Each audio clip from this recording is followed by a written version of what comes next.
राम राम।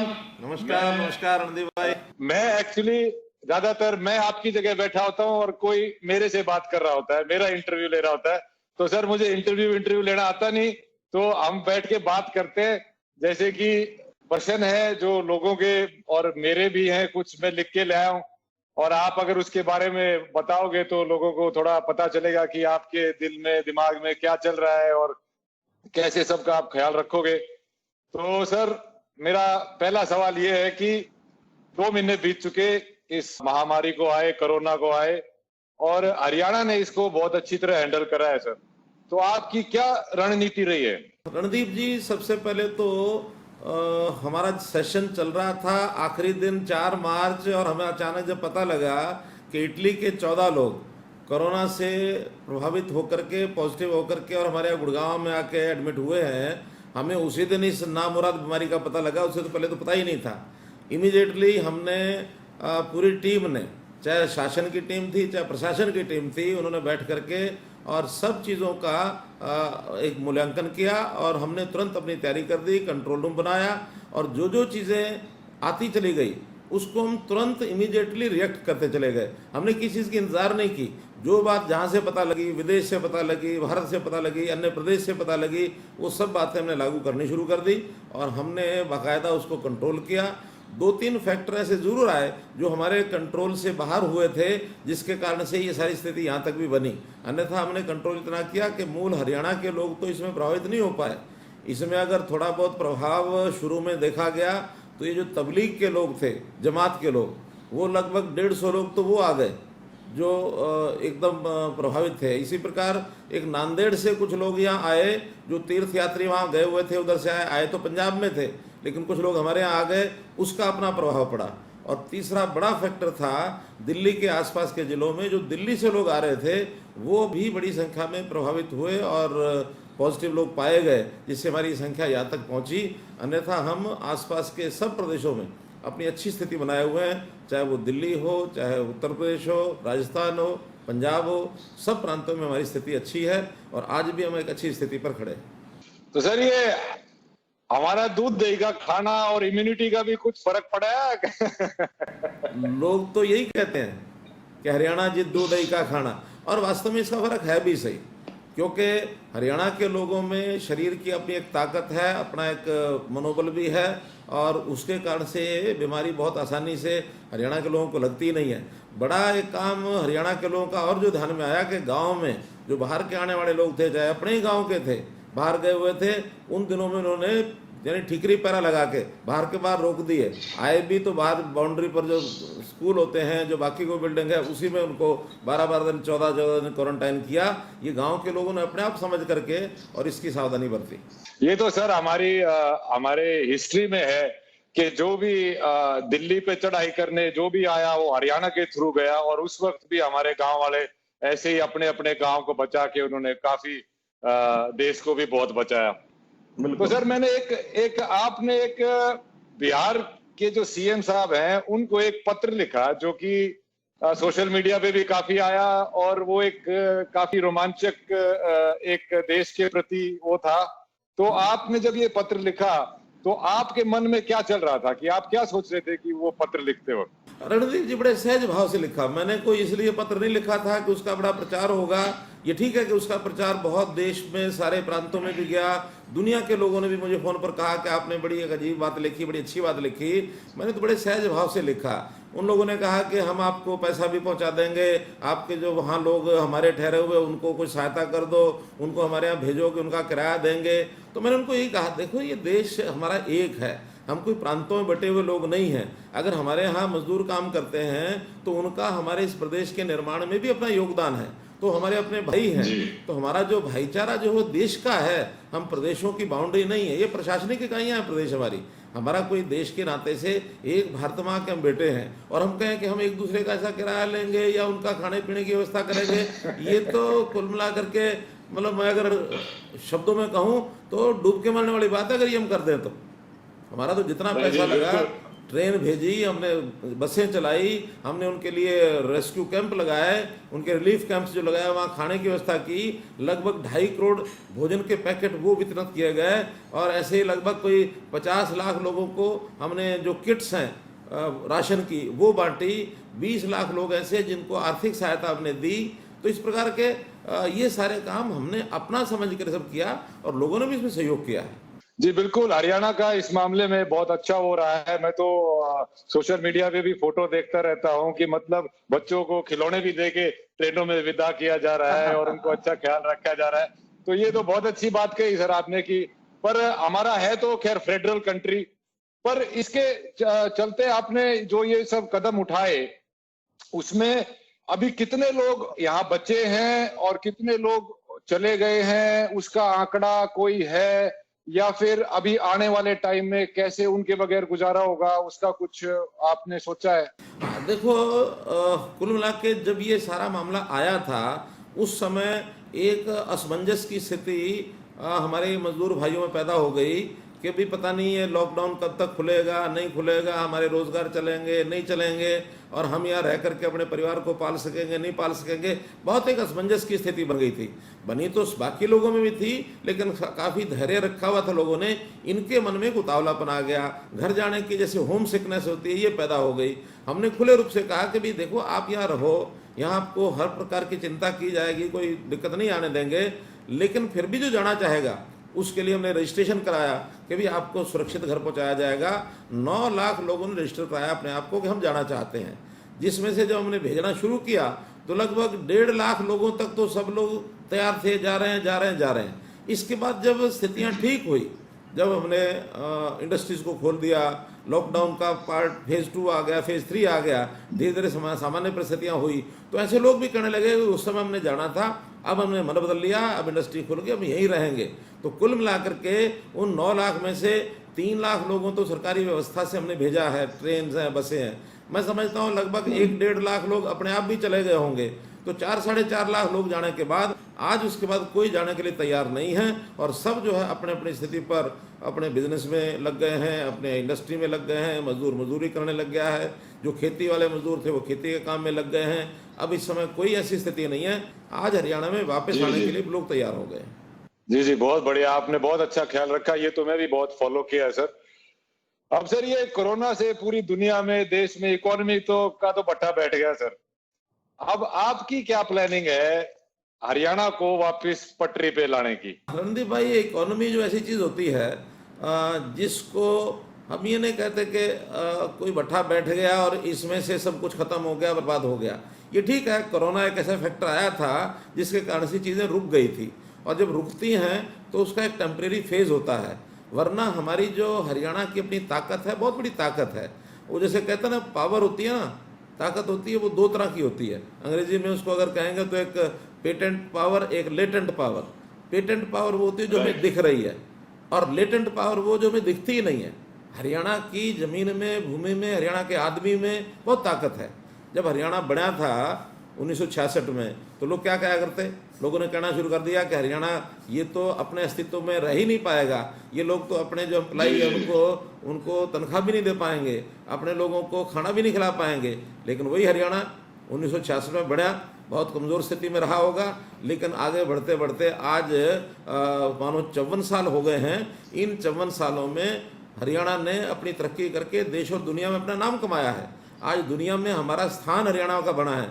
आज मैं जापान के लोगों से बात कर रहा था, तो जापान के लोग कह रहे थे कि हरियाणा इस समय अगर देखा जाए तो पूरे भारत में सब प्रदेशों में नंबर 1 पर आया हुआ है। और वो तो ये यहाँ तक भी अपनी यानी सद्भावना हमारे लिए प्रकट कर रहा था कि आप दुनिया में नंबर 1 पर आएँ। धन्यवाद हमने कहा ज़रूर, लेकिन हमारा कहना है कि हम हरियाणा में आज चाहे इंडस्ट्री हो, चाहे खेती हो, खेती में भी हमने ball of rice grains, ball of food grains, ये अपने आप को कहलवाया। सारे देश के लोगों का, पंजाब और हरियाणा दोनों ने मिलकर के पेट भरा है, उनको भोजन कराया है। इंडस्ट्री के अंदर आज ऑटोमोबाइल की इंडस्ट्री में सारे देश का 53% ऑटोमोबाइल इंडस्ट्री में हरियाणा अकेला है। आज हम एक्सपोर्ट में आगे बढ़ रहे हैं। आज फौज के अंदर हम जाएं तो हमारी आबादी तो 2% है सारी देश की आबादी, लेकिन हम 10% संख्या में सारी अपनी जो फौजें हैं 10% हमारा हिस्सा उसमें है। तो हरियाणा बहुत आगे है, हरियाणा अपने आप को बहुत जल्दी संभाल लेगा। सब प्रदेशों ने हाथ खड़े कर दिए हैं आर्थिक दृष्टि से। कल बंगाल के लोगों को देखा, उन्होंने कहा कि दिल्ली के लोगों ने कहा कि जी हमारी आर्थिक स्थिति खराब हो गई, हमको सहायता करो। हमने कहा नहीं, हम अपने पैरों पर खड़े हो गए हैं, आप हमें हमारे ऊपर और कोई वजन ना डालना, हम अपने पैरों पर अपने आप खड़े हो जाएंगे। नहीं जी, हरियाणा वाला आदमी ने पीछे तो हट नहीं सकता और कदे हार नहीं सकता। और हमारा तो हरियाणा का कल्चर ही एग्रीकल्चर है सर, और हम सबसे आगे भी रहे हैं अनाज की प्रोडक्शन में। और मंडियों की जो हालत होती है सर, वो हम सबको पता है, जो जो गांव से टच में रहा है। तो इसको, ये जो जो मंडियों में भसड़ मचती है, उसको रोकने के लिए आपने क्या क्या कदम उठाए और कितनी कामयाबी मिल पाई आपको? बहुत बढ़िया सवाल आपने नदीप जी पूछा। इस बार बहुत बड़ा चैलेंज था ये। जहाँ एक तरफ कोरोना चैलेंज था, वहीं दूसरी तरफ मंडियों में किसान के अनाज को खरीदना, प्रोक्योरमेंट करना, ये भी कोई कम बड़ा चैलेंज नहीं था, क्योंकि बहुत बड़े मात्रा में हम लोग प्रोक्योरमेंट करते हैं। हमारी मंडियों की संख्या, ये सरसों के लिए कोई 100 मंडियाँ थी, और परचेज सेंटर और मंडियाँ गेहूं की मिलाएं तो 400 थी। हमने पहला काम ये किया, सोशल डिस्टेंसिंग को अगर मेंटेन करना है तो फिर इनकी संख्या बढ़ाई जाए। सरसों की 200 कर दी, और गेहूं के परचेज सेंटर मिला के 1800 कर दिए, और थोड़े थोड़े 4-4, 5-5, 6-6 गाँव के अंदर एक एक सेंटर बना के भाई सबको वहाँ ले जाना है। आड़ती भी वहाँ जाएंगे, सबका एक यानी टेक्नोलॉजी के आधार के ऊपर, आपको पता है कि आज सिस्टम ऐसा बन गया कि आप किसी को भी जब जो सूचना देना चाहो दे दो। टोकन का सूचना जाती थी, एसएमएस जाता था, उस दिन लेके आता था। पहले किसान 3-3 दिन 4-4 दिन मंडी में पड़ा रहा करता। इस बार तो उसको कहा 2 घंटे में अपना लेके आ जाओ, वो 2 घंटे में 3 घंटे में अपना अनाज लेके आया करता, शाम को तुलवा करके अपना फारिग होकर घर जाया करता। तो बहुत अच्छी व्यवस्था रही, बिना किसी विघ्न के हमारी सरसों भी और हमारी गेहूं भी ये खरीदी जा चुकी है। और ज़्यादातर, यानी मैं कह सकता हूँ कि भी 80-90% पेमेंट ये किसानों के खातों में पहुँच गई है। एक 10-15% बची है, वो 1-2 दिन के अंदर वो भी पहुँच जाएगी सारी। सर, ये मैंने जो ये देखा है, मेरे भी अपने गांव में बात की मैंने अपने काका से, तो उन्होंने बोला भाई एसएमएस आवा है, एसएमएस जाकर हम अपनी उड़े दे आवे हैं, फिर एसएमएस आवा है अग भाई थारी इतनी बिकेगी, और फिर अकाउंट में पैसे भी आ गए। तो सर, ये एक जैसे डायरेक्ट का अकाउंट में जैसे इस तरह पैसे आए हैं, ऐसे ही जो बीमे के जो फसल का जो बीमा होता है, उसके पैसे डायरेक्ट अकाउंट में नहीं पहुंच रहे। ये मैंने वो सुनने में आया है, मैंने जो अपनी रिसर्च करी है, वो बोल रहे हैं कि बीच में इतने महकमे हो जाते हैं कि वो भी डायरेक्ट क्यों नहीं आती है हमारे पास। अगर जो बीमा की है, जैसे कईयों का तो 1-1.5 साल का भी कंप्लेंट है, पर वो मेरे को उसका कोई फैक्ट नहीं है। पर जनरली बात यह है कि बीमा के पैसे भी डायरेक्ट अगर ऐसे अकाउंट में जाए जैसे बिक्री के गए हैं, तो क्या उससे भी सहूलियत नहीं हो जाएगी सर? बात ठीक है आपकी, लेकिन रणदीप जी, बीमा जो है वो सरकार नहीं कर रही है। बीमा जो करती है कंपनियां करती हैं, और सरकार तो उसका जो उसका प्रीमियम होता है ना, उसका एक हिस्सा, 1-2% हिस्सा तो किसान से लेते हैं, और कुल 11-12-13% के हिसाब से उसका ऑप्शन, उसमें टेंडर होता है। उस टेंडर के अंदर कौन सी कंपनी कितना पैसा लेगी, बाकी जो 9%, 8%, 11%, 10%, 2% से अलावा जो है वो आधा सेंट्रल गवर्नमेंट और स्टेट गवर्नमेंट देती है। उसके बदले में जब कभी कोई खराबा हो जाए, कोई बरसात आ जाए, कोई नुकसान हो जाए, उसकी सर्वे करने का काम भी कंपनियों का अपना है। कंपनियों के कई इस प्रकार के सिस्टम हैं। एक तो उसमें टाइम लगता है, टाइम लगने के बाद उस सर्वे को फिर उसकी ऑथेंटिसिटी होती है, उसको ठीक है कि गलत है, उसकी एजेंसियां अलग होती हैं, और वो करते करते कई महीने ले जा करके फिर जाके जो पेमेंट पास होती है तो वो पेमेंट मिलती है। बीच बीच में कहीं उन कंपनियों से झगड़ा भी होता है, हम बीच में पार्टी बनते हैं सरकार के नाते। हमने बीच में पिछली बार 2 जिले, भिवानी जिला और सिरसा जिला, इन 2 जिलों का कोई 2 साल के बाद फैसला कराया, और कोई 500 करोड़ रुपया जो वहाँ फंसा हुआ था उनका निकलवा करके किसानों तक पहुँचवाया। तो कुल मिला के कंपनियों के द्वारा किया जाता है। हाँ, यदि आगे चल के सरकार का, क्योंकि केंद्र सरकार के हाथ में फैसला है, अगर ये ट्रस्ट मॉडल पर अगर हो जाए ना हमारा बीमा, तो ट्रस्ट मॉडल पर तो सरकार ने फैसला करना और तुरंत पैसा उठा करके दे देना है। आज भी जो लोग बीमा नहीं कराते, उनका जो खराबा होता है वो थोड़ा कम मिलता है। सरकार ने थोड़ा पैसा उसमें कम रखा हुआ, बीमे में ज़्यादा मिलता है, तो वो जो पैसा वो हम 1-1.5 महीने में देते हैं। इस बार जो मार्च में, फरवरी में नुकसान हुए हैं, वो अभी जून के अंदर वो सारा पैसा किसानों के खातों में चला जाएगा। सरकार का पैसा आज भी जल्दी चला जाता है। तो सर, इसका कुछ एसओपी मॉडल, अब आप हरियाणा वाले आप बात कर रहे हो, तो आप इसमें कदम उठाओ और इसका ये इतनी बड़ी जो एक इमारत सी बनी, इसको काट के डायरेक्ट आप करोगे तो सबका फायदा होगा और वो भी होगा सर। अच्छा सुझाव है आपका, ये सुझाव अच्छा है, इसके ऊपर काम करेंगे। हाँ जी। तो एसओपी अगर पहले ही बन जाए ना सर, तो उसमें एकदम से भैया ये पूरा ये इतना सर्वे होके, और गवर्नमेंट तो मेरे ख्याल से, प्राइवेट में बात आते ही सर वो थोड़ा सा ऊपर नीचे हो ही जाता है। पर सर आपने एक और आपने बात करी जो कि मुझे काफी अच्छी लगी और मुझे तो फायदे की लगी, पर इसमें विरोध भी बहुत है। जैसे आपने मेरा पानी मेरी विरासत का जो लागू किया है, इसमें किसान यूनियन भी विरोध कर रही है, विपक्ष वाले भी विरोध कर रहे हैं। तो आप इसको कैसे लागू करोगे और एक आम किसान को कैसे समझाओगे कि भाई ये तेरे फायदे की बात है? रणदीप भाई, ये विषय लागू करने का कम है, ये तो किसानों का मन बनाने की बात है। जैसे आपने कहा कि कैसे समझाओगे, मैं अभी 2 जगह होकर आया हूँ, करनाल और कैथल, जहाँ 3-3 ब्लॉक के लोग आए थे और उनसे जो मेरी बातचीत हुई, मैंने उनको बताया, देखो भाई पहली बात तो ये है कि ये सवाल धान का नहीं है, ये सवाल मक्के का नहीं है, ये सवाल है पानी का। और पानी भी आने वाली पीढ़ी, आज से 15-20 साल बाद कहीं ऐसा ना हो कि पानी फुक्का ज़मीन ऐसी बच जाए, यानी बंजर ज़मीन हो जाए और उसमें पानी बचे नहीं, तो आपके अगली पीढ़ियां भी गाली देंगी आपको। इसलिए पानी बचाना बहुत ज़रूरी है। उसी में से हमने एक स्कीम पिछले साल बनाई थी, ये पिछले साल थोड़ी लागू हुई, इस बार फिर हमने अपील की है कि 1 लाख हेक्टेयर ज़मीन के ऊपर इस बार धान लोग ना बोएं। और उसमें भी हर एक किसान को नहीं कहा, जहाँ पानी बहुत नीचे चला गया, 40 मीटर से भी ज़्यादा डाउन चला गया पानी का लेवल, उस ज़मीन पर लोग जो है सारा नहीं, आधा जो है वो छोड़ दें, आधा अभी भी बोएं। और उसमें जो और फसलें होंगी, उसमें मक्का हो सकती है, उसके अंदर कपास हो सकती है, उसमें तिल हो सकते हैं, उड़द हो सकती है, अरहर हो सकती है, मूंग हो सकता है, उसके अंदर यानी जो फसलें हो सकती हैं, सब्जियां, बाग, ये सब लग सकते हैं। उसके लिए हम प्रोत्साहन भी देंगे। 7,000 रुपये एकड़ देने की बात हमने कही है। तो शुरू में तो ये लगा था कि लोगों को लगा कि हमारे ऊपर थोपा जा रहा है।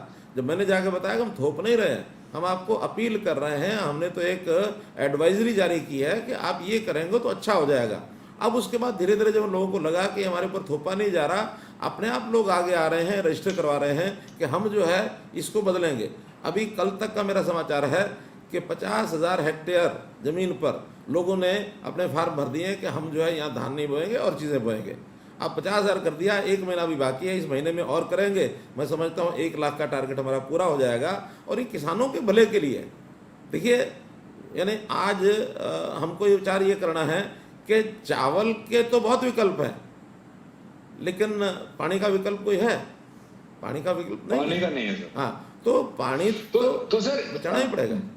तो सर पानी को जो वाटर टेबल जो नीचे चली गई है, उसको चार्ज करने के लिए एज अ गवर्नमेंट, एक तो पीपल्स पॉलिसी हो गई, उसको चार्ज करने के लिए, और जैसे यमुना भी, जैसे लॉकडाउन की वजह से यमुना का पानी भी साफ हो गया और हमारा जितना पूरब का हिस्सा है वो तो यमुना से लगता हुआ है, काफी पानी भी वहां से आता है, तो उसको प्रदूषण फ्री रखना और वाटर टेबल को ऊपर लाने में क्या स्टेप्स रहेंगे पर्यावरण को लेके? देखिए, जहाँ तक वाटर टेबल ऊपर लाने की बात है, इस बार हमने योजना बनाई है कि जो बाढ़ का एरिया है, जहाँ पानी ज़्यादा है, वहाँ पर बोर किए जाएंगे रिचार्जिंग के लिए। और बोर करने के लिए कुछ स्कीम हम बना रहे हैं जिसमें किसानों की भी भागीदारी होगी, सरकार की भी भागीदारी होगी, और सेंटर ने भी एक अटल भूजल योजना ये बनाई है। उस योजना का भी उसमें कोई ना कोई हमको लाभ मिलेगा। ऐसा मिला करके ज़्यादा बोर यहाँ बनाया जाए ताकि पानी सीधा ज़मीन के अंदर डाल दिया जाए, रिचार्जिंग हो जाए। हमारा अर्बन लोकल बॉडीज़ और टाउन कंट्री प्लानिंग ने जो 500 मीटर या इससे बड़े जितने प्लॉट हैं, लोगों के मकान हैं, वहाँ रिचार्जिंग जरूरी कर दिया है कि वहाँ रिचार्जिंग का बोर ज़रूर बनाओगे, वरना नक्शा पास नहीं होगा। तो रिचार्जिंग के लिए हम सब कर रहे हैं। अब लेकिन जहाँ जहाँ धान का एरिया है वहाँ रिचार्जिंग अपने आप कम होती है, क्योंकि वहाँ केमिकल खाद डाले जाते हैं और पानी लगातार खड़ा रहने के कारण से वो ज़मीन है चिकनी हो जाती है। चिकनी होने के कारण से पानी नीचे नहीं जाता, और जो फसलें होती हैं वो पोरस ज़मीन होती है। लेकिन इसके कारण से अपने आप में धान की ज़मीन जो है वो पोरस ना होने के कारण से रिचार्जिंग बंद होता है। तो ये तो रिचार्जिंग का है जिसके लिए हम कोशिश कर रहे हैं। जहाँ तक आपने पर्यावरण की बात कही है, पर्यावरण में रणदीप जी, पानी तो अपने आप में एक विषय है। वहाँ जल है, वहाँ पानी है, वहाँ पर वायु भी है, वहाँ पर भूमि भी है, वहाँ पर यानी वनस्पति भी है। ये सारी चीज़ें मिला करके जब तक हम इसका प्रबंध नहीं करेंगे तब तक हम पर्यावरण को ध्यान नहीं कर सकेंगे। और पर्यावरण का तो मैं इतना आग्रही रहा हूँ कि आपको मैं एक फैक्ट बताता हूँ। मैंने सबसे पहले 26 अक्टूबर 2014 को एक प्रकार से शपथ हुई थी मेरी, मुख्यमंत्री की कुर्सी मैंने संभाली थी, और ठीक 2 महीने बाद जनवरी में मैं एक हवाई सर्वे करने गया। अरावली के अंदर एक गांव है मांगरबणी, मांगरबणी गांव का मैं एरियल सर्वे करके आया गया 2 महीने के अंदर अंदर, क्योंकि एक बहस चल रही थी कि मांगरबणी के चारों तरफ कुछ जमीन बफर जोन छोड़ा जाए ताकि वहाँ लोग कंस्ट्रक्शन ना कर सकें। तो हमारे प्रस्ताव में पहले जो लिखा हुआ था कांग्रेस के टाइम का कि 60 मीटर जो है बफर जोन छोड़ा जाए। जब मैं वहाँ ऊपर घूम के आया और मुझे जो पता लगा 60 मीटर तो बिल्कुल गांव में होता क्या है, 1 एकड़ होता है। 1 एकड़ कौन संभालेगा, संभाल ही नहीं सकते, वो कोई ना कोई अंदर घुस जाएगा, पेड़ काट देंगे। उसी दिन हमने फैसला किया कि 60 मीटर नहीं, ये 500 मीटर हम करेंगे। और बहुत लोग सारे देश और दुनिया के, यानी जनवरी से लेके जून तक की अखबारें भरी पड़ी हैं, आप कोई उठा के देख लो, टाइम्स ऑफ इंडिया उठा के देख लो, दी हिंदू उठा के देख लो, फाइनेंशियल एक्सप्रेस उठा के देख लो, सब ने लिखा कि इतना बड़ा स्टेप एक प्रदेश का मुख्यमंत्री लेगा, ये कभी कोई कल्पना ही नहीं कर सकता था। हमने पर्यावरण के नाते से सब चीज़ें बचानी है। पर्यावरण को तो मैं भगवान का एक रूप मानता हूँ। भगवान यानी हाँ, जैसे भगवान में शब्द होते हैं ना, भय ग वय आ न, मैं भगवान को भय को कहता हूँ भूमि, गय को कहता हूँ गगन, वय को कहता हूँ वायु, आकांडाई से अग्नि, और न से नीर। 5 चीजें आती हैं, भूमि है, गगन है, वायु है, अग्नि है और नीर है। भगवान के नाम में ये 5 चीजें हैं ये। जी सर जी। पर बहुत लोगों का कहना है सर कि गुड़गांव के आसपास जो अरावली है, जो कि हमारी बाड़ू रेत से भी हमारे हरियाणा को बचाती है, वहां पे काफी अवैध कंस्ट्रक्शन चल रही है और वहां पे कानून का पालन नहीं करा जा रहा है जितना जोरी से करना चाहिए। तो मेरा ये आग्रह है सर आपसे, एनवायरमेंटलिस्ट, मेरे को भी बहुत पर्यावरण से प्यार है, कि आप उसकी तरफ से थोड़ा और सख्ती आजमाएं और लोगों को बोलें कि वो पर्यावरण के साथ गड़बड़ ना करें। करना ही पड़ेगा हमें, वो करना ही पड़ेगा, क्योंकि पिछले सालों में वहाँ जो खनन हुआ, बेतहाशा खनन हुआ, मैं तो फरीदाबाद में खुद रहा हूँ, बहुत ऊंची ऊंची पहाड़ियाँ थी, वो भी लोगों ने खोद खोद के वहाँ पर गहरे इतने खड्डे कर दिए कि उसके अंदर पानी निकल आया नीचे से, और लोगों ने कब्जे भी करने शुरू किए। ये भी आपकी जो बात है बिल्कुल ठीक है, लेकिन वहीं पर एक कठिनाई थोड़ी सी दूसरी भी है।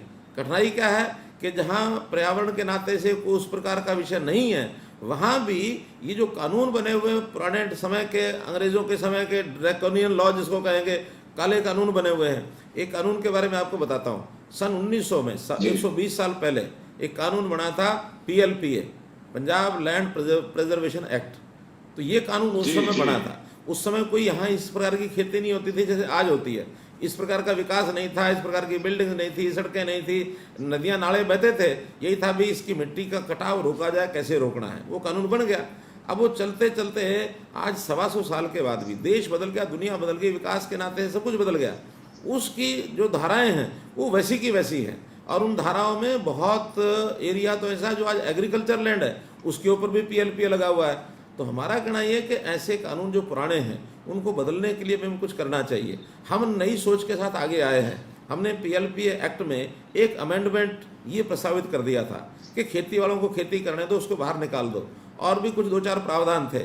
लेकिन ये कभी नहीं कहा कि जहाँ पर्यावरण को नुकसान होता होगा उसमें हम 1 भी इंच वो अलाउ नहीं करेंगे। लेकिन जो चीज़ें विकास के नाते लाइसेंस दे दिए गए, पिछले 20, 25, 30 साल से जिन चीज़ें बन गई हैं, बड़ी बड़ी इमारतें खड़ी हो गई हैं, सब उस पर भी PLPA लागू करेंगे तो कुल मिलाकर के कई हुडा के सेक्टर्स, हुडा यानी अब तो उसको HSBP हरियाणा अर्बन वो हुडा नहीं, मेरे ना है तो आप वाला हुडा नहीं है, ये HSBP, अब उसका नाम भी बदल दिया हमने कहा लोग कंफ्यूज करते हैं हुडा हुडा में, तो HSBP कर दिया उसका नाम। तो HSBP की बनाए हुए जो सेक्टर हैं वो टूटने के लिए कगार पर खड़े हैं। तो हमने वो एक एक्ट थोड़ा सा बदलने के लिए एक उसमें अमेंडमेंट की, और उसी से शोर मच गया कि जैसे मनोहर लाल खट्टर सरकार जो है ना, ये सारे अरावली को ख़त्म करके यहाँ बिल्डरों को लाना चाहती है। एक भी बिल्डर को किसी भी जगह पर अलाउ नहीं किया जाएगा अरावली की जगह पर। हाँ, जो अरावली के उस एक्ट के कारण से जो एक गंभीर समस्या बनी हुई है उसमें से रास्ता निकालना, ये हमारा सरकारों का काम होता है, उसका रास्ता निकालेंगे। ये सुन के सर मेरे कालजे को बहुत ठंडी हुई, बाकी को तो पता नहीं। नहीं, आप चिंता मत करो। तो सर एक और चीज मैंने देखी, मेरी दादी की जब डेथ हुई तो मैं गया था गांव में, तो स्कूल में वो फंक्शन किया था खाने वाने का। तो मैंने गांव में स्कूल की हालत देखी सर, कि मैं तो, हमारा गांव तो शहर के पास है, वहां पे बिल्डिंग अच्छी है, पर इंफ्रास्ट्रक्चर जैसे डेस्क बेंच वगैरह, मतलब हरियाणा की जो गवर्नमेंट स्कूल की, जो गांव की स्कूलों की हालत है, वो थोड़ी खस्ता है सर। वो काफी टाइम से ऐसे ही है, और वो जब तक ठीक नहीं होगी तब तक सर, जब बच्चा को मन ही नहीं करेगा वहां जाके पढ़ने का, तो वो पढ़ेगा क्या? तो हम उठेंगे कैसे ऊपर, शिक्षित कैसे होंगे? उसके लिए सर क्या प्रयास किया जा सकता है? एकदम ठीक बात है रणदीप जी आपकी, कि जो शिक्षा में एक दुविधा क्या बनी हुई है कि शहरों की शिक्षा, गांव की शिक्षा, एक बहुत बड़ा अंतर इसमें आ गया है। और बहुत ज्यादा अंतर है सर। दुर्भाग्यपूर्ण स्थिति यह है कि शहरों में प्राइवेट शिक्षा ने अपना स्थान ज़्यादा मजबूत कर लिया है और सरकारी शिक्षा गांव के अंदर रह गई। और गांव में भी गरीब आदमी है, वही अपना सरकारी स्कूलों में अपने बच्चों को डालता है। अच्छे जो परिवार हैं वो तो आज भी अपने बच्चों को प्राइवेट स्कूलों में ले जाकर शहर में पढ़ाने लग गए हैं।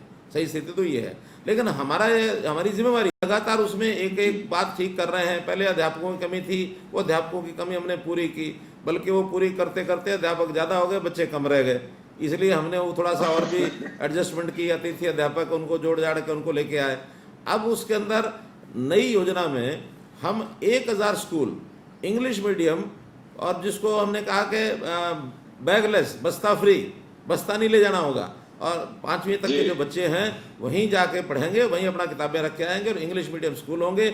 1000 नई स्कूल खोलने की तो ये योजना बनाई है।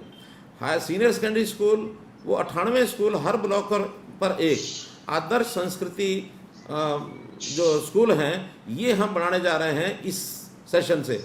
उसके लिए अभी 3 दिन पहले हमने सामान भी परचेज कर लिया, कंप्यूटर्स की व्यवस्था है, या स्कूल में जो बोर्ड लगाने होते हैं वर्चुअल क्लासरूम्स के लिए, वो सारे बोर्ड भी खरीद लिए हैं।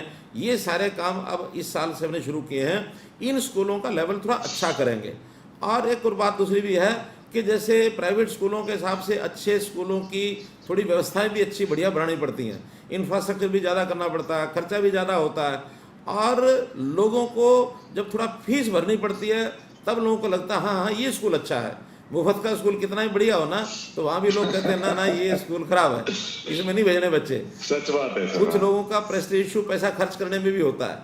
तो हम ऐसे स्कूलों में 3 तरह के बच्चों की श्रेणियाँ होंगी। एक होगी फीस माफ पूरी की पूरी, एक होगी आधी फीस माफ, एक होगी पूरी फीस लगेगी। पूरी फीस भरने वाले अच्छे बच्चे भी उसमें आकर के पढ़ाई अपनी कर सकें, तो ऐसे एक स्कूलों का एक अलग लेवल, इनका स्कूल का कैडर अलग होगा, इनके स्कूल के पाठ्यक्रम भी अलग होंगे, इंग्लिश मीडियम स्कूल भी होगा, विज्ञान साइंस इसमें सब में अनिवार्य होगी। तो ऐसा एक अच्छे लेवल के स्कूल गांव के अंदर खुले। तो अभी शुरू कर रहे हैं 98 स्कूलों से, आगे अगले साल में और इसको बढ़ाएंगे। लेकिन हमारा संकल्प है कि स्कूलों को आगे बढ़ाएं। इस बार हमने स्कूलों का बजट ये अपना बहुत बड़ी यानी लेवल पर हमने इसको बढ़ाया है। पहले स्कूल का जो बजट होता था एजुकेशन का वो 6-7-8% होता था। इस बार 14% स्कूलों में शिक्षा में एजुकेशन में हमने बजट रखा है, 14%। हाईएस्ट जंप अगर किसी एक चीज़ का बजट में लगाया तो वो एजुकेशन पर लगाया।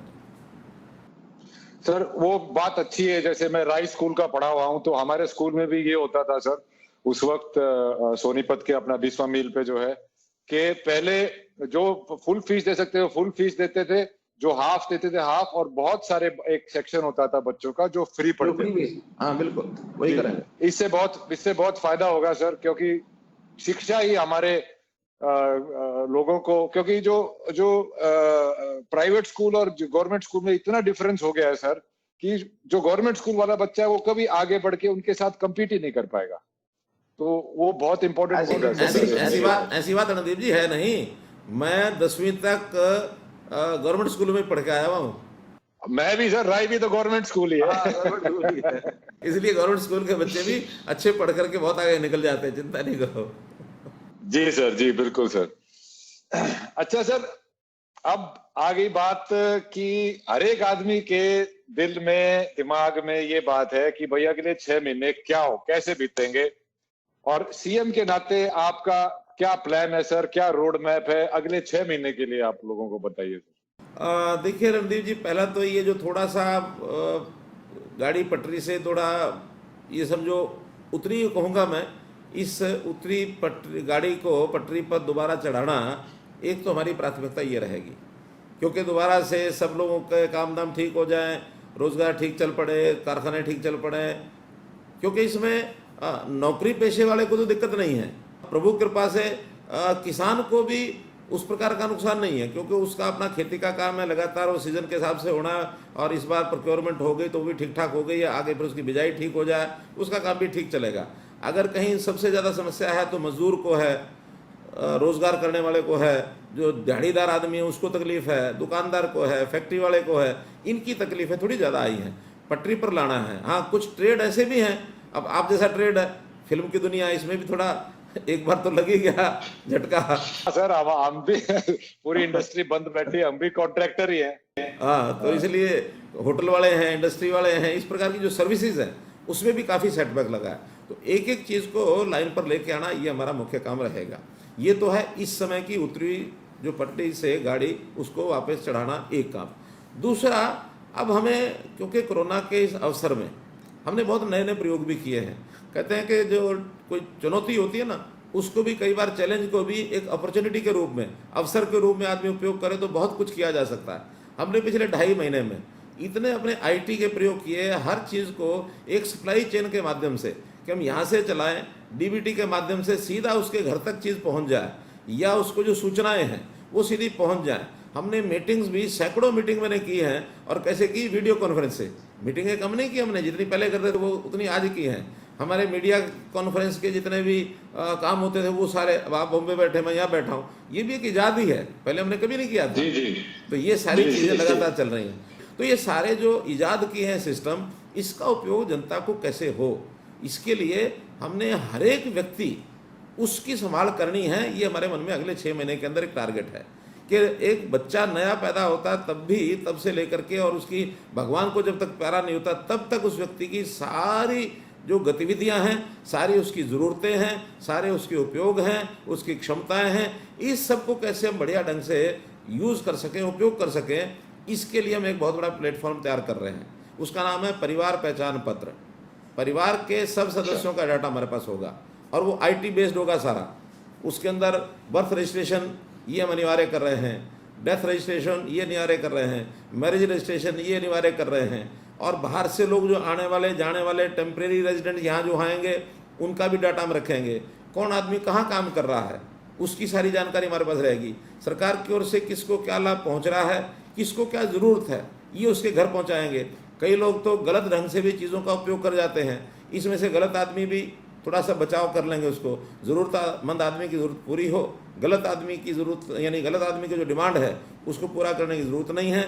वरना तो बहुत से कहते हैं फ्रॉड ही बहुत हो जाते हैं। पिछले दिनों के अंदर हाँ, एक मैट्रिक स्कॉलरशिप का फ्रॉड, वो भी ऐसे ही हो गया। स्टूडेंट होते नहीं थे, कहीं भी फार्म भरे, नाम लिखवाए और अंगूठा लगाया, अपना निकाल लिया स्कॉलरशिप, बाद में पता लगा कि फ्रॉड ही फ्रॉड है। तो ऐसी सब चीज़ों का कंट्रोल करने के लिए एक हम आदमियों का हिसाब किताब। इसी प्रकार दूसरा है हमारा, ज़मीनों के बहुत झगड़े हैं। ज़मीनों के गांव में हमने देखे हैं, आप तो गांव के, आप गांव के रहने वाले आदमी हैं, हर किसी का कोई ना कोई झमेला, ज़मीन बंटवारे का झमेला है, फिर इंतकाल का झमेला है, फिर कब्ज़ों के झमेले हैं, और पुराने बाप दादा लाई चीज़ें अभी भी चलती आ रही हैं, बंटवारे नहीं हुए। एक किले में 1/300, 1/400 ये हिस्से उनके बने हुए हैं। जो हमारी रजिस्ट्रियों के अंदर किसी की ज़मीन कोई रजिस्ट्री करा जाता है, उसका डॉक्यूमेंटेशन नहीं है। तो ये सारी डॉक्यूमेंटेशन हम डिजिटलाइज तरीके से करा रहे हैं, ताकि ज़मीन का भी एक इंच हिसाब ये ठीक से हो जाए, और कौन सा किसका टाइटल है ये उसके साथ हम कर लें। ये एक नया प्रोग्राम आगे चला रहे हैं। एक तीसरा विषय है हमारा पशुधन। पशुधन में भी हर पशु को हम टैगिंग करा रहे हैं, चाहे वो प्राइवेट हो और चाहे वो गौशाला में, नंदीशाला में हो, कहीं भी हो। जंगली को तो नहीं हम पकड़ पाएंगे, जंगली तो हम छोड़ देंगे, लेकिन जंगली पशु के अलावा बाकी जितना पशुधन है उसके ऊपर टैगिंग कराएंगे, और हर एक के हिसाब से हम उसका जो कुछ उसकी बढ़िया से बढ़िया सेवा पशुओं की कर सकते हैं वो भी हम करेंगे। खास करके गौशालाओं की, नंदीशालाओं की, ये जो बेसहारा आवारा पशु घूमता है जिसके कारण से एक्सीडेंट बहुत होते हैं, इसकी हम व्यवस्था करेंगे। चौथी चीज़ है वो है पेड़। पेड़ों का कैसे हम घनत्व बढ़ाएं, पौधगिरी के कार्यक्रम ये कैसे हम करें, इसके लिए पिछले साल हमने कार्यक्रम शुरू किया था, हर विद्यार्थी एक पौधा लगाएगा। अब इसको और बढ़ाते हुए आगे हर व्यक्ति इस साल में एक पौधा लगाए, या मानो सक्षम व्यक्ति जो सक्षम नहीं है वो छोड़ भी देंगे। जो सक्षम व्यक्ति है, हर व्यक्ति एक पौधा लगाए, ताकि हमारा जो वन क्षेत्र भले ही ना बढ़े, लेकिन हमारा जो ट्री कवर ज़्यादा बढ़ना चाहिए। हमारे गांव में भी क्या 1000-2000 पेड़ नहीं लग सकते, 5000 पेड़ नहीं लग सकते हैं। तो पेड़ों को बढ़ाएंगे, और इन पेड़ों की संख्या, इन पेड़ों के ऊपर हम जो है व्यक्तियों के जिम्मे लगाएंगे भी, इतने पेड़ आपने संभालने हैं। वो सरकारी चाहे डिपार्टमेंट के नाते से हो, चाहे वॉलंटरी इस नाते से हो, तो वॉलंटरी लोगों के माध्यम से भी हम सब करेंगे। इसी प्रकार से एक हमारा प्रोग्राम है जो मैंने शब्द प्रयोग का, वॉलंटरिज्म।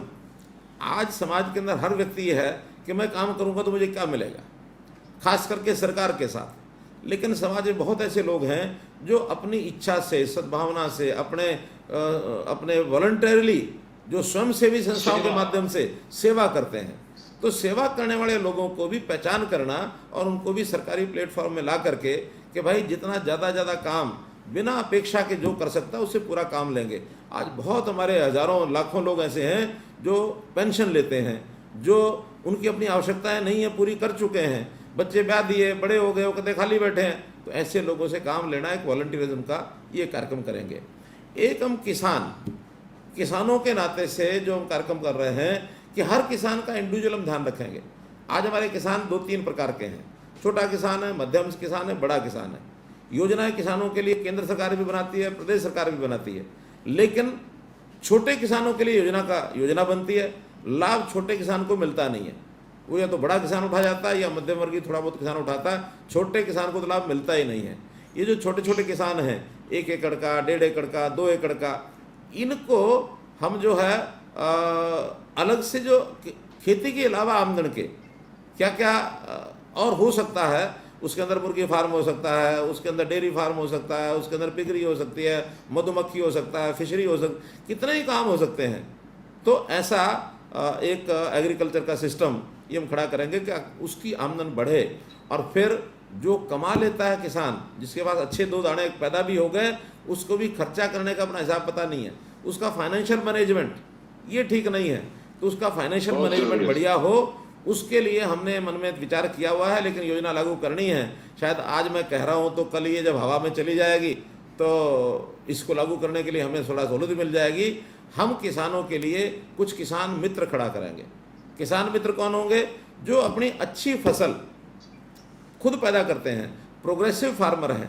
प्रोग्रेसिव फार्मर को कहेंगे कि भाई अपने जैसे 50 फार्मर और बनाओ, 10 फार्मर और बनाओ, क्योंकि किसान जो है किसान की बात अच्छी प्रकार से सुन लेगा।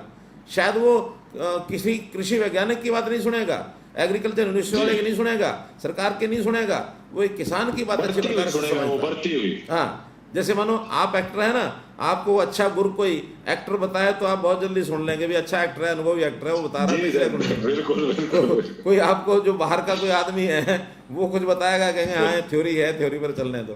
तो इसलिए देखेंगे हर कोई अपने काम के हिसाब से उसको जो अच्छा लगता है उस हिसाब से वो चलता है। तो किसानों को किसान मित्र इस नाते से उनके साथ एसोसिएट करके और फिर हम उनको आगे बढ़ाएंगे ताकि किसान की हालत भी ठीक हो। और एक विषय वो है पानी का, जो मैंने पहले आपने जो बताया, मेरा पानी मेरी विरासत। मैंने विरासत शब्द क्यों इसको दिया? क्योंकि ज़मीन जो होती है वो विरासत में आदमी अगली पीढ़ी को देके जाता है। बाप दादा की विरासत हमको मिली हुई है। हम कहते हैं कि भाई ज़मीन तो विरासत है, ये पानी भी विरासत है। ज़मीन पानी के साथ लेके जाओ, फोकी ज़मीन मत देके जाओ जिसमें पानी ही ना हो। तो इसलिए पानी को भी अपनी विरासत में जोड़ो। अगली पीढ़ी इंतज़ार कर रही है, इंतज़ार करेगी, यानी जब आएगी अगली पीढ़ी आएगी, हम जाएंगे तो वो आएंगे, तो इसलिए उनको पानी दे के ज़रूर जाओ, कहीं ऐसा ना हो कि वो हमको गालियाँ दे। तो मोटे रूप से हमारे दिमाग में पूरी पिक्चर है कि हम अपने 6 महीने में जो जो चीज़ दिशा अपनी तय करेंगे, जो काम शुरू करेंगे, हो सकता है कुछ 6 महीने में पूरे हो जाएं, हो सकता है कुछ 6 महीने बाद और अगले 6 महीने साल लगे जिसको पूरा करेंगे, लेकिन एक दिशा ऐसी कि हरियाणा का हर व्यक्ति सुखी हो, हरियाणा आत्मनिर्भर बने। अगर हरियाणा आत्मनिर्भर बनेगा तो देश भी आत्मनिर्भर हो ही जाएगा। जय हो सर। मेरा अगला सवाल यही था कि पीएम साहब ने तो कह दिया आत्मनिर्भर बनो, पर हमारा तो है फेडरल कंट्री, तो वो तो स्टेट वाइज आत्मनिर्भर करने पड़ेंगे। तो मेरे ख्याल से आपने इस चीज का जवाब दे दिया है कि हम आत्मनिर्भर कैसे बनेंगे। अब सर, अब अक्सर देखा गया है कि नेताओं को कड़े डिसीजन लेने पड़ते हैं, पब्लिक को कई बार कड़वी दवा भी पिलानी पड़ती है उनकी भलाई के लिए। और जब ये डिसीजन लेते हैं तो एक नेता के तौर पे अपने वोट बैंक की भी चिंता होती है, झिझक होती है। तो जब आपके सामने ये चुनौतियां आती हैं तो आप कैसे डील करते हो सर? देखिए रणदीप भाई, ये सोच सोच का फर्क होता है। कई बार जब जिसको हम कहते हैं ना कड़ा डिसीजन, तो भय होता है कि इस कड़े डिसीजन के कारण से कहीं कोई नुकसान ना हो जाए। लेकिन मेरा मानना यह है कि अगर कड़े डिसीजन का अपने को ये पता है कि ये ठीक डिसीजन है, तो निश्चित रूप से जनता उसको पसंद करती है, क्योंकि हम जूझते रहते हैं अपनों में और जनता में। एक तो जिनको हम अपना मान लेते हैं, ये हमारे हैं, ये मेरे साथ उठते बैठते हैं, मेरे साथ चाय पीते हैं, मेरी पार्टी के लोग हैं, मेरे सरकार के साथ जुड़े हुए लोग हैं, मेरे रिश्तेदार हैं, ये मेरे अपने हैं। और एक है जनता, जिसको कहना चाहिए एट पार। तो जनता जो ओवरऑल जनता होती है, उसके हित में यदि आप काम करेंगे, जनता अगर खुश हो जाएगी तो अपने भी अपने आप खुश हो जाएंगे। मेरे सामने 2-3 उदाहरण हैं। जैसे सबसे पहले हमने मेरिट के ऊपर नौकरियां, ये जब बात कही थी तो उस समय कुछ लोगों ने आपत्ति जताई कि अगर मेरिट पर दोगे तो फिर अपने लोग जो इतने सालों से रेडियां रगड़ रहे हैं, इनका क्या बनेगा। मैंने कहा भाई, जो लग जाएंगे उनको अपना मान लेना, अपने मानना है तो जो लग जाए वो बढ़ जाएंगे अपने, उसमें क्या है। लेकिन उस समय थोड़ा विरोध हुआ। बाद में ये जब सब हुआ तो उसके बाद सब लोग जो अपने भी थे, यानी पहले भी अपने थे, आज भी अपने बहुत हो गए, उससे ज़्यादा अपनों की संख्या बढ़ी है, घटी नहीं है। तो पहले वाले भी जो अपने थे वो भी कहने लगे नहीं, ये स्टेप आपका अच्छा है, कम से कम इस दुविधा में से बच गए कि अगर हम 10 को नौकरी देते तो 50 नाराज होते। अब वो 10 भी राजी हैं, 50 भी राजी हैं कि जिसको मिली है भाई ठीक मेरिट पर मिली है। वरना ये कांग्रेस के लोगों ने इतने सालों तक यही खेल खेला ना, अपने अपने अपने अपने। अगर ये अपने अपने चक्कर में, बहुत बड़ा स्टेप था सर, बहुत बड़ा स्टेप था ये कि वो कंप्यूटर से कुछ सिफारिश नहीं लग सकती, कुछ नहीं लग सकता, वो मेरिट पे आएगा। बहुत बड़ा स्टेप था सर। तो वही इस बड़े स्टेप को अगर मान लो अपने अपने के कारण से हम बार बार सरकार में आते तो ये कांग्रेस वाले क्यों नहीं आए। कांग्रेस वाले तो मंच पर खड़े होकर दावा करते थे, मैंने इस कॉन्स्टिट्यूंसी में 500 लोग लगाए, मैंने इस कॉन्स्टिट्यूंसी में 200 लोग लगाए। हम कहते थे भाई हमने नहीं लगाया एक भी, जो नौकरी लेके गया है वो हमारे से लेके गया है, हमने नहीं दी है। अगले में दम था, लेके गया। तो जो दम वाला वो लेके गया है तो हमारी बात को लोगों ने ठीक माना, उनकी बात को ठीक नहीं माना। ऐसे ही दूसरा उदाहरण देता हूँ, वो है ये जो ट्रांसफ़र का, हमने ट्रांसफ़र पॉलिसी बनाई और बिल्कुल एकदम सीनियरिटी के आधार पर ऑनलाइन ट्रांसफ़र पॉलिसी। सबसे पहले अध्यापक एक हरियाणा में ऐसा एक वो है हमारे यहाँ वर्ग के जो कई बार हिला देता है सरकारों को। लेकिन हमने कहा कि नहीं, अध्यापक खुश रहना चाहिए, अध्यापक जहाँ जाएगा वहाँ जाके पढ़ाए। वो जमाना निकल गया जब एक मुख्यमंत्री ने पहले पुराने ने किया था कि कोई अध्यापक जो है वो 20-25 किलोमीटर से नीचे घर के नज़दीक नहीं रहेगा, सब उससे दूर जाएंगे। हमने कहा नहीं भाई, घर के नज़दीक आओ, वहाँ पढ़ाओ, मन ठीक रहना चाहिए आपका। 42,000 टीचर एक सिंगल क्लिक से हमने ट्रांसफ़र किए और उसके बाद इतने लोग राजी हुए। 93% अध्यापक ऐसे हैं जो हमने कहा था वो हमको मिल गया। तो 93% राजी है, 7% भी राजी हो जाएंगे। तो हमने ऐसे ऐसे कई प्रयोग किए। सब ने राजी तो वैसे करना मुश्किल है सर, कोई ना कोई तो उठ कर भगवान भी नहीं कर सकता। हाँ नहीं सर, आप अच्छा, अब आप सर, हमने सुना है आप व्यापार के टाइम में बहुत घुमा करते, फिर आप संगठन में आए, फिर पार्टी में आपने मतलब 3 बार ही तो आपने पूरा हरियाणा नाप दिया, सारे जिले पिछले टर्म में। तो सर अब ये लॉकडाउन में बाहर निकल नहीं सकते, कुछ नहीं, घुमड़े आदमी तो घरारे राजी नहीं सर, कैसे बीत रही है आप? देखो वैसे तो मैंने शुरू कर दिया। पिछले हफ्ते में करनाल हो आया और कैथल हो आया, 2 जगह में हो आया हूँ। और बाकी आगे भी अब घूमने का प्रोग्राम बढ़ा लूंगा। लेकिन मुझे 2 महीने में भी 2.5 महीने में तकलीफ नहीं हुई। मुझे ये हरियाणा सरकार ने कई एकड़ का दे रखा घर ही है, और इस कई एकड़ के घर में सुबह से लेकर शाम तक मैं 2-3 चक्कर मारता हूँ, तो मुझे लगता है कि मैं घूम लिया, हरियाणा पूरा घूम लिया। एक पिछले दिनों एक चुटकुला आया था व्हाट्सएप पर, तो उसने एक दिल्ली में एक आदमी रह रहा था, उन्होंने कहा जी दिल्ली कैसे घूमूं। तो पत्नी ने कहा पति को, दिल्ली कैसे घूमे। पति ने कहा कोई नहीं, शाम को इंतजाम कर दूंगा, दिल्ली घूम के आएंगे। उसने क्या किया कि अपने 4 कागज की पर्ची बनाई और 4 कमरे थे उसके घर के, तो एक कमरे के गेट के ऊपर लगा दिया कुतुब मीनार, दूसरे कमरे ऊपर लगा दिया ये रेलवे स्टेशन, तीसरे पर लगा दिया लाल किला, और चौथे पर लगा दिया ये अशोका पार्क। अब वो पत्नी को कहा चल दिल्ली घूम के आते हैं। कहाँ है दिल्ली? अरे हाँ तो सही। तो ले गया है कमरे में, ये तो है लाल किला, और दूसरे कमरे कह दिया ये है कुतुब मीनार, तीसरे में कहा ये रेलवे स्टेशन। घूम के आके दिल्ली घूम ली ना, पत्नी कहती हाँ दिल्ली घूम ली। तो मन को समझाना भाई। तो सब लोगों ने अपने अपने घर में रह के ही पूरा आनंद लिया है। और ये जो एक समय था कोरोना का, इस समय में अनुभव बहुत नए नए आए लोगों के। यानी परिवारों में छोटी मोटी जो उलझनें थी लोगों की, वो दूर हो गई, घर में इकट्ठे रहे। वरना तो ऐसे ऐसे परिवार थे जो कभी इकट्ठे घर में सारे मिलकर के खाना नहीं खाया करते, अब लगातार घर में रहना पड़ गया। छोटे मोटे विवाद थे वो दूर हो गए।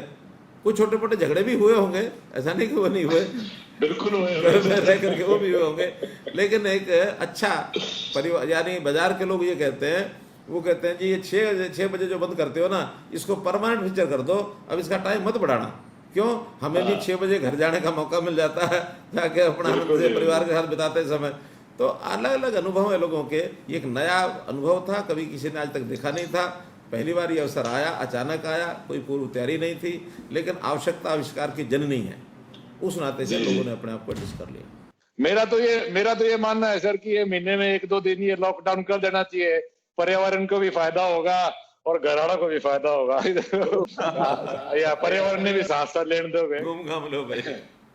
तो और सर मैं फाइनल सवाल मेरा यही है सर, आपने सारे मेरे जो दिमाग में जो सवाल थे लोगों के, जो मुझे लगता था पूछने चाहिए, वो तो आपने सारे बता दिए।